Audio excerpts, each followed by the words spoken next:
Hello! Kamusta kayo dyan mga katoprang driver at masisipag na driver dyan? Lunch muna tayo, lunch. Lunch. Ulam ko, bagoong, saka chicken langgunisa. Sarap. Kain tayo, kain tayo.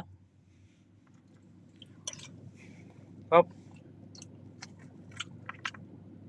1:30 na. Lunch na.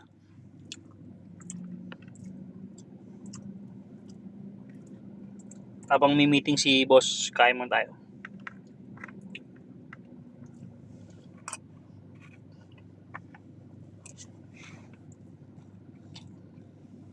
Sarap.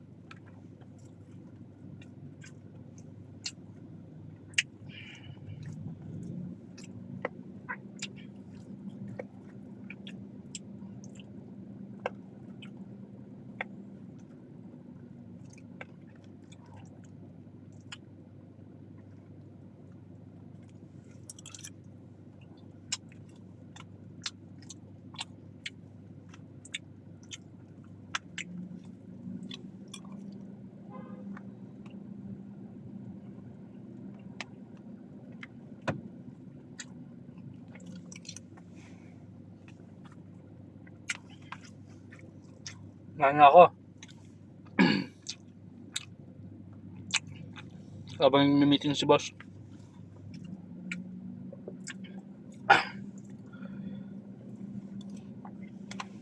Ganito buhay ng driver.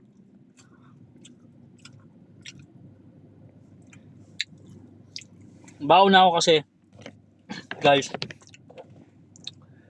Minsan, late na siya ako nakakakain. Masakit na sa sikmura pag gutom ka.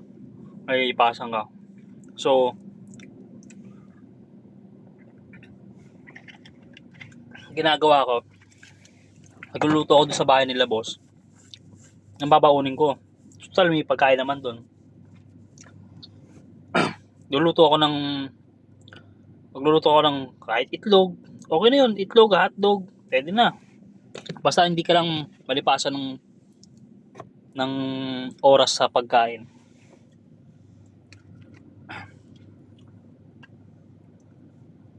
Yan, kain mo na ako, tapos mamaya balikan ko kayo.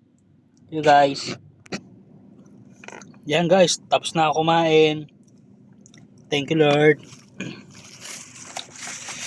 Ahang. Kinain ko.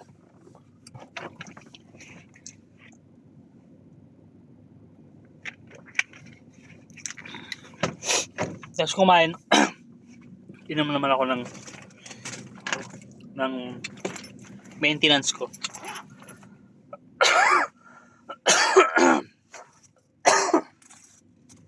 Excuse me. Excuse me. Yan. Ang maintenance ko, yan. Aspirin para sa dugo.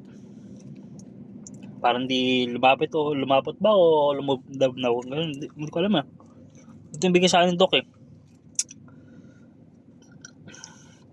Para hindi kita ako ma-stroke. So, kailangan mo to.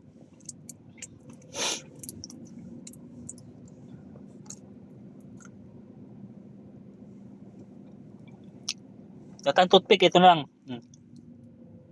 Di ba?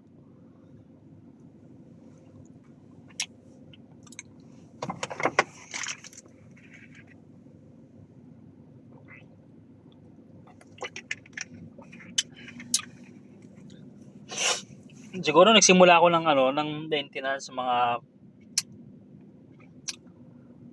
6 months ago, 2023. Yan. 2 days ako nag-coke. 2 days ng gabi. 2 days pero gabi ako uminom ng coke. Ang dami ko naiinom. Kinabukasan nahilo ako, tumaas pala yung sugar ko. Nagkaroon akong cholesterol. Medyo tumaas yung sugar ko, so kinabukasan hindi ko na kaya, nahihilo pa rin ako. Dumiretso na kami sa doktor ng asawa ko. Pa-check up kagad ako. Laboratory, lahat.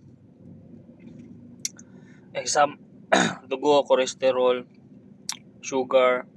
ECG. So, okay naman yung heart ko. No, regular naman. Wala namang ano. Yung sa cholesterol lang talaga sa sugar. So, binigyan ako ng maintenance, yun. Okay na. Tapos na. Hanggang ngayon, tinutuloy-tuloy ko pa lang. Tuloy-tuloy ko lang yung inom. Tapos yun, hanggang ngayon, uminom pa rin ako. Hanggang ngayon. Yun talaga, kailangan alagaan sarili para hanggat bata. Kaya kayo guys, huwag nyo ugalain na mag soft drinks lagi. Huwag. Alagaan natin sarili natin, lalo na mga, kasi may mga pamilya tayo, may mga anak tayo, alagaan natin sarili natin. Pray lang lagi. Unang-una sa lahat. Saka guys, see you tomorrow. Tomorrow again. Ingat kayo lagi. Bye.